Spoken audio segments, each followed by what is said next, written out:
A year ago, I was homeless.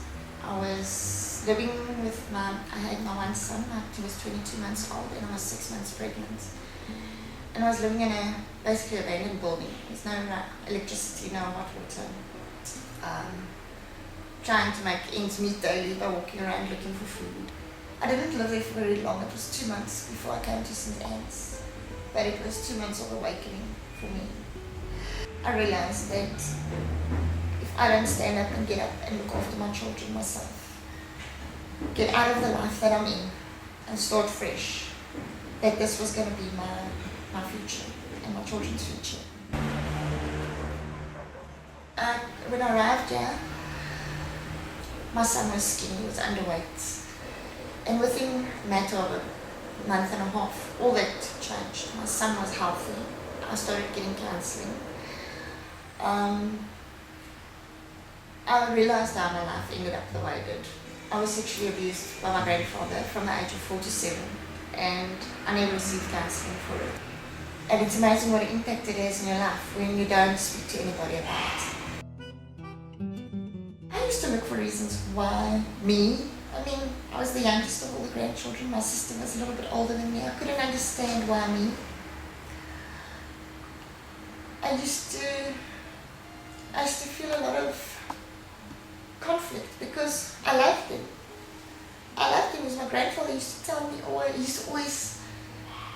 was his favorite. Okay, I used to he'll buy me sweets, and my sister and my brother wouldn't get. But it was a conflict between the love I had for him and the love he showed for me. It was very different. Carried on from when I was 4 till I was 7. We moved from Johannesburg to Nelspruit, and the abuse stopped when we moved.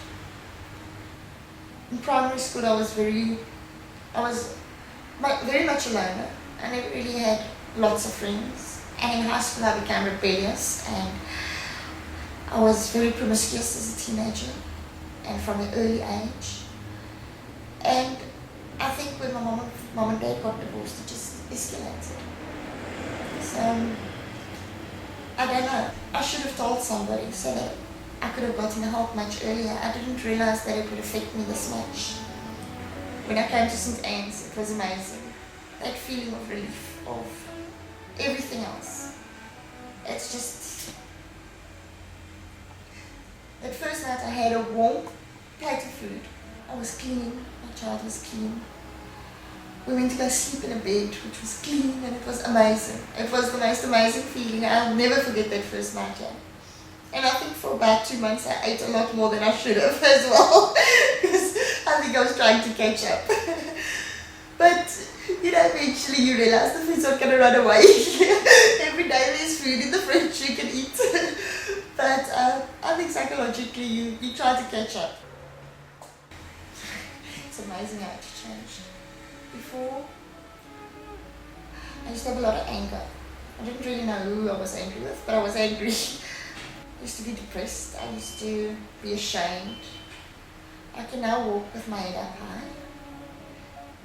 I know I'm not perfect, but I know that I'm perfect in God's eyes. I know I've become somebody that my children can look up to.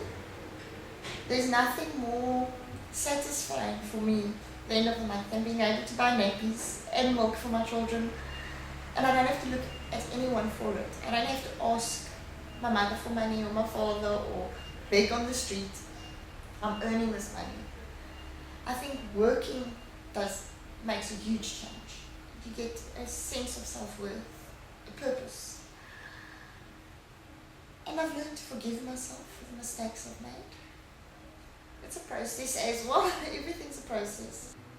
I believe that if you put all of it together, the peace of mind that your child is being taken care of, the stability of a house, and the education and the skills that you pick up in the skills course. I really can't single out one thing. When I've put it all together, that for me makes St. Anne's the whole of what it's done for me.